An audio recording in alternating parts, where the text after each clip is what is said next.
श्री स्वामी समर्थ. स्वागत आहे तुमचं माझ्या युट्यूब चॅनलमध्ये. आजचा दिवस तुम्हाला खूप छान सुख समाधानाचा आणि आनंदाचा जाऊ देत ही स्वामींच्या चरणी प्रार्थना करते आणि आज या नवीन व्हिडिओला सुरुवात करते. तर बघा मित्रमैत्रिणींनो, उद्या 1 डिसेंबर वार सोमवार आणि उद्याच्या दिवशी आलेली आहे मोक्षदा एकादशी. तसं तर महिन्यामध्ये 2 एकादशी तिथी येत असतात, परंतु प्रत्येक महिन्यातील कृष्ण आणि शुक्ल पक्षातील एकादशी तिथी ही जगाचा पालनपोषण करणाऱ्या भगवान श्रीहरी विष्णू देवांना समर्पित असते. या दिवशी शुभ मुहूर्तावरती भगवान लक्ष्मी नारायणाची भक्तिभावाने पूजा केली जाते. त्याचबरोबर इष्टफळ मिळवण्यासाठी एकादशीचं व्रत जे आहे तर ते देखील केलं जातं. मोक्षदा एकादशीचं व्रत केल्याने भगवान श्रीहरी विष्णू देवांची विशेष कृपा आपल्यावरती राहते. भगवान विष्णू देवांच्या कृपेने व्यक्तीला पृथ्वीवरती स्वर्गासारखे सुख प्राप्त होते, संपत्ती आणि वंशवृद्धी होते. त्याचप्रमाणे सगळी बिघडलेली, अडकलेली, रखडलेली कामे ती देखील पूर्ण होतात. मोक्षदा एकादशीचं धार्मिक महत्व खूप मोठे आहे. या दिवशी केलेल्या व्रताने सर्व पापांचा नाश होतो आणि या मोक्षदा एकादशीच्या दिवशीच भगवान श्रीकृष्णाने अर्जुनाला गीतेचा उपदेश दिला होता. त्यामुळे या दिवसाला गीता जयंती म्हणून देखील साजरी केली जाते. या मोक्षदा एकादशीला पितरांना तर्पण केल्याने त्यांना मोक्ष प्राप्त होतो आणि शांती मिळत असते. पितर हे तृप्त होतात आणि त्याचबरोबर या दिवशी भगवान विष्णुदेव आणि माता लक्ष्मीची पूजा केल्याने अनेक मनोकामना पूर्ण होतात. त्याचप्रमाणे हा दिवस अत्यंत महत्वाचा, तितका शुभ असल्यामुळे या दिवशी आपल्या ज्योतिषशास्त्रामध्ये करण्यासाठी काही प्रभावशाली सेवा आणि उपाय देखील सांगितले जातात.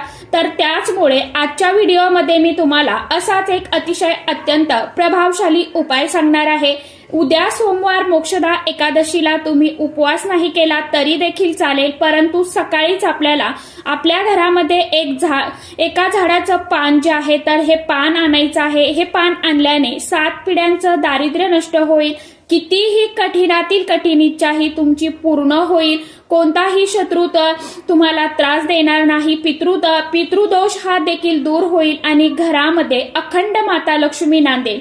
तर मग अशा कोणत्या झाडाचं पान आणायचं आहे, त्या पानाचं काय करायचं आहे, उपाय सेवा कशा पद्धतीने करायची आहे, याविषयीची संपूर्ण माहिती आजच्या या नवीन व्हिडिओमध्ये मी तुमच्या बरोबर शेअर करणार आहे.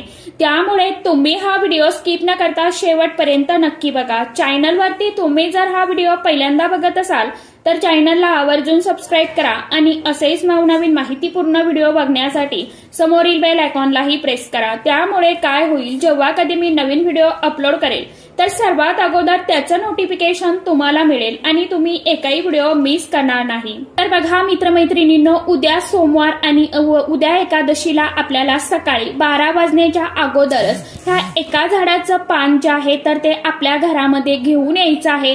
जर भरपूर दिवसापासून तुमच्या मनामध्ये एखादी इच्छा असेल, कारण की प्रत्येकाच्या मनामध्ये काही ना काही इच्छा आकांक्षा ह्या असतातच असतात, अगदी तुमच्यापासून ते माझ्यापर्यंत, आणि ती इच्छा पूर्ण होण्यासाठी आपण खूप प्रमाणात कष्ट, मेहनत देखील करत असतो, प्रयत्न करत असतो.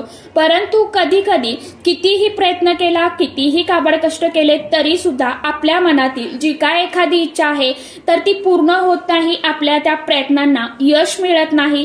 जर आपल्या कुंडलीमधले काही ग्रह हे कमकुवत असेल, आपल्या प्रयत्नांना यश मिळत नाही, आपल्याला कामामध्ये यश मिळत नाही आणि आपली कोणतीच इच्छा ही पूर्ण देखील होत नाही. पण जर आपण अशा विशेष स्थितीवरती काही सेवा केल्या, उपाय केले तर नक्कीच आपल्या कुंडलीमधले जे काही ग्रह आहेत तर हे नक्कीच मजबूत होतात आणि आपल्या प्रयत्नांना यश जे आहे तर ते मिळत असतं. आपल्या सर्व इच्छा, मनोकामना ह्या देखील भगवंताच्या कृपेने पूर्ण होतात. जर तुमची इच्छा ही नोकरी प्राप्तीबद्दल असेल, लक्ष्मी प्राप्तीबद्दल असेल, धनप्राप्तीबद्दल असेल किंवा मुलांची, पतीची प्रगती होण्याबद्दल असेल, एखादी नवीन वस्तू खरेदी करण्याची तुमची इच्छा असेल किंवा शारीरिक, मानसिक अशी कोणतीही इच्छा असू देत, ती तुम्ही पूर्ण होण्यासाठी हा जो उपाय आहे ना तर तो करू शकता.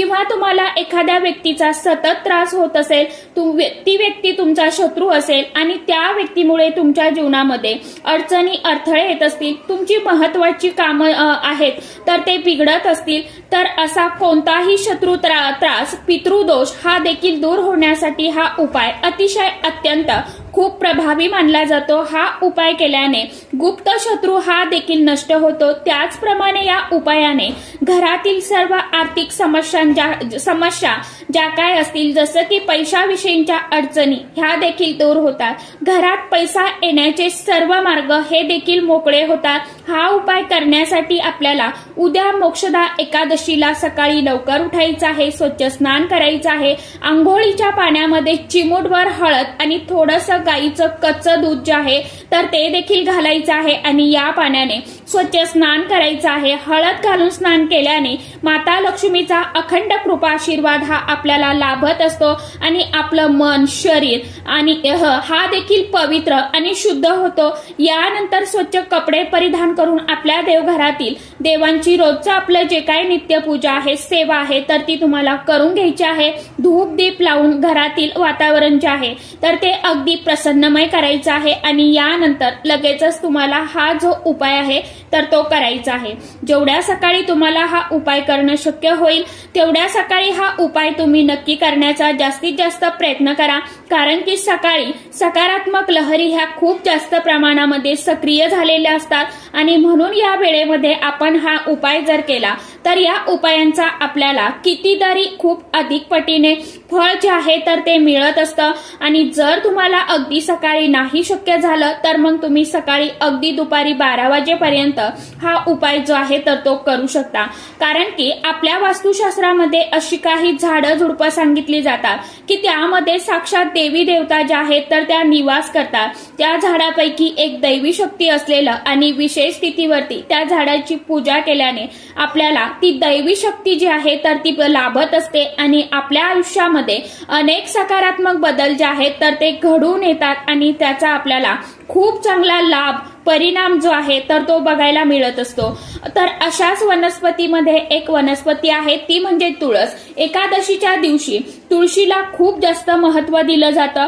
तुळस ही आपल्या हिंदू धर्मामध्ये अतिशय अत्यंत पवित्र आणि तितकी शुभ मानली जाते। तुळस ही भगवान श्रीहरी विष्णू देवांना अतिशय अत्यंत प्रिय आहे, कारण त्यामुळेच तुळशीला हरिप्रिया या नावाने सुद्धा ओळखलं जातं। तुळस ही लक्ष्मीचं प्रतीक आहे।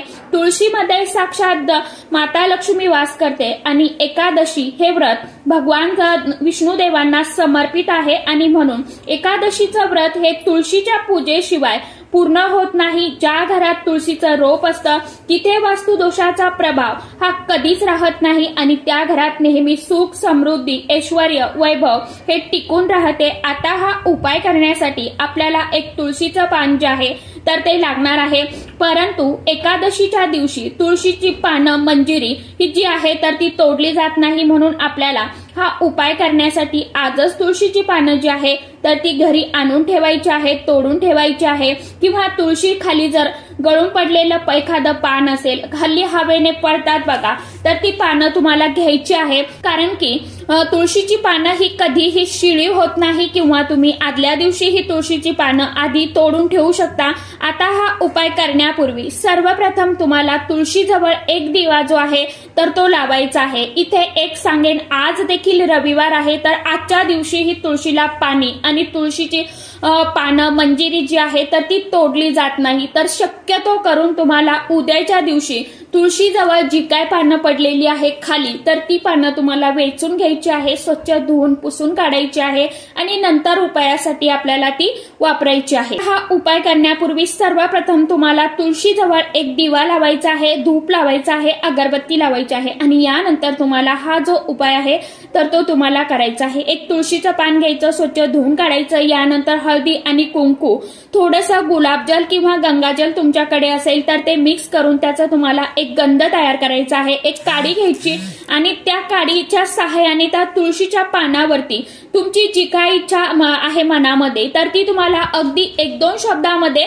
लिहायची आहे। आता इच्छा लिहिताना तुळशीच्या वरच्या साईडला तुम्हाला एक छोटंसं स्वस्तिक जे आहे तर स्वस्तिक देखील काढायचं आहे। त्या स्वस्तिक मध्ये तुम्हाला 4 डॉट द्यायचे आहे, साईडला 2-2 लाईन ओढायच्या आहे आणि 2 शब्दामध्ये तुम्हाला तुमची इच्छा जी आहे तर ती लिहायची आहे, जसं की धनप्राप्ती, लक्ष्मी प्राप्ती असं तुम्हाला लिहायचं आहे किंवा शत्रू त्रास असेल, शत्रू नष्ट किंवा असं तुम्ही लिहायचं आहे। नोकरी प्राप्तीबद्दल असेल तर नोकरी प्राप्ती इतकंच तुम्हाला लिहायचं। जी काय तुमची इच्छा असेल तर ती तुम्ही 1 ते 2 शब्दामध्ये त्या पानावरती अगदी छोट्या काडीने छोट्या अक्षरामध्ये तुम्हाला लिहून घ्यायची आहे। यानंतर तुम्हाला एक प्लेट घ्यायची, त्या प्लेटमध्ये सुद्धा तुम्हाला हळदी आणि कुंकू मिक्स आपण करून घेतलेला आहे त्या प्लेटमध्ये।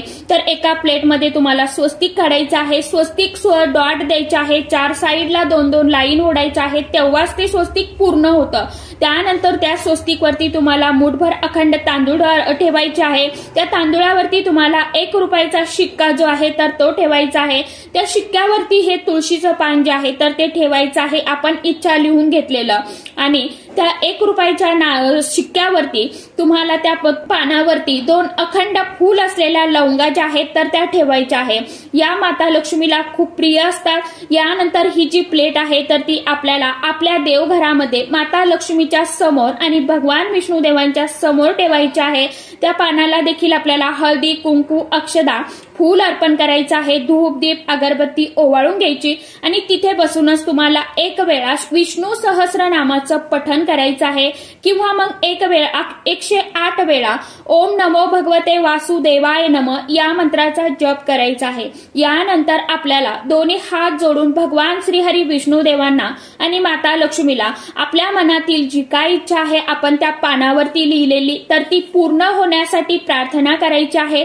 यानंतर संपूर्ण रात्रभर दिवसभर हे पान तिथेच तुम्हाला ठेवायचं आहे आणि या दिवशी तुम्हाला देवघरामध्ये अखंड दिवा जो आहे तर तो तेवत ठेवायचा आहे। एकादशीच्या दिवशी सकाळपासून ते पूर्ण रात्रभर पर्यंत हा दिवा आपल्याला तेवत राहील एवढं आपल्याला तेल घालायचं आहे आणि त्याची काळजी देखील घ्यायची आहे। अखंड दिवा तुम्हाला चालू ठेवायचा आहे। यानंतर तो दुसऱ्या दिवशी मंगळवार आहे, त्या दिवशी तुम्हाला सकाळी लवकर उठायचं आहे, स्वच्छ स्नान करून यानंतर तुम्हाला एक लाल रंगाचा छोटासा कपडा घ्यायचा आणि त्या कपड्यामध्ये तुम्हाला हे 1 नाणं जे आहे शिक्का जो आहे तर तो तुम्हाला त्या तुळशीच्या पानासहित तुम्हाला बांधायचा आहे। त्या लवंगा, त्या 3 वस्तू ज्या आहेत ना तर त्या कपड्यामध्ये तुम्हाला बांधून घ्यायच्या आहे। तुळशी जवळ जाऊन तुम्हाला सर्वप्रथम तुळशीला पाणी अर्पण करायचं आहे, तुळशीला हळदी, कुंकू अर्पण करायचं आहे, फूल अर्पण करायचं आहे, धूप, दीप ओवाळून घ्यायचं आहे आणि यानंतर तुम्हाला ही लाल रंगाची पोटली आपण जी काय बनवलेली आहे, आपण जे काय नाणं आणि तुळशीचं पान, लवंगा बांधलेले आहेत त्या लाल कपड्यामध्ये तर ती पोटली तुम्हाला तुळशीचं झाड म्हणजे फांदी जी असते ना तर त्या फांदीला बांधायची आहे।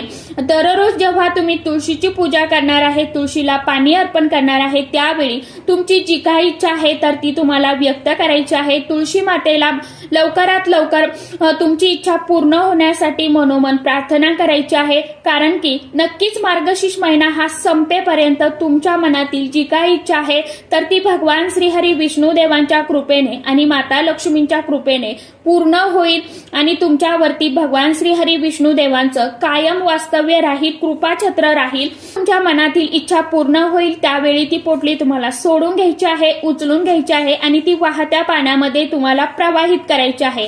तर अशा प्रकारे तुम्हाला हा छोटासा उपाय उद्याच्या दिवशी मोक्षदा एकादशीला आवर्जून करायचा आहे। सर्वांनी करून बघा, सोबतच कष्ट कर्म चांगली करत चला, कारण कष्टाशिवाय कोणत्याही गोष्टीला पर्याय नाही। परंतु आपण ज्या वेळेस काही वेळा कष्ट म्हणजे प्रत्येक वेळेस आपण जीवनामध्ये कष्ट करतो, हल्ली कोण बसतंय मला सांगा, कष्ट करतो परंतु काही वेळा आपलं नशीब साथ देत नाही, म्हणून आपल्याला हे छोटे मोठे उपाय जे आहे तर सेवा ज्या आहेत तर त्या आवर्जून करायच्या असतात। या सेवेमुळे, उपायामुळे आपल्या कुंडलीमधले जे काय ग्रह असतात तर ते मजबूत होतात आणि आपल्या कष्टाला, मेहनतीला जे फळ आहे, जे साथ आहे आपल्या नशिबाची तर ती मिळत असते, म्हणून आपण अशा विशेष स्थितीवरती उपाय जे आहे तर ते करत असतो। तर सांगितल्याप्रमाणे उद्याच्या दिवशी नक्की उपाय करून बघा। ज्यांना व्हिडिओमध्ये काही समजलं नसेल त्यांनी कमेंट बॉक्समध्ये विचारू शकता। कमेंट बॉक्समध्ये ओम नमो भगवते वासुदेवाय नमः हा मंत्र सर्वांनी आवर्जून टाईप करा। व्हिडिओला एक लाईक आवर्जून करत जावा, कारण की एका व्हिडिओच्या मागे खूप मेहनत असते। 3 ते 4 तासांचा काळ ओलांडला जातो, त्यानंतर तो 10 ते 15 मिनिटाचा व्हिडिओ तुमच्यापर्यंत येतो, म्हणून एक लाईक सर्वांनी करत जावा आणि एक हाईप देखील करत जावा। तर चला, आजच्या व्हिडिओमध्ये इतकीच माहिती होती। कशी वाटली नक्की सांगा। व्हिडिओ आवडला तर चॅनलला आवर्जून लाईक शेअर सबस्क्राईब जरूर करा। परत भेटूया नवीन माहितीसोबत नवीन व्हिडिओसोबत। तोपर्यंत सर्व माझ्या युट्यूब परिवाराला श्री स्वामी समर्थ।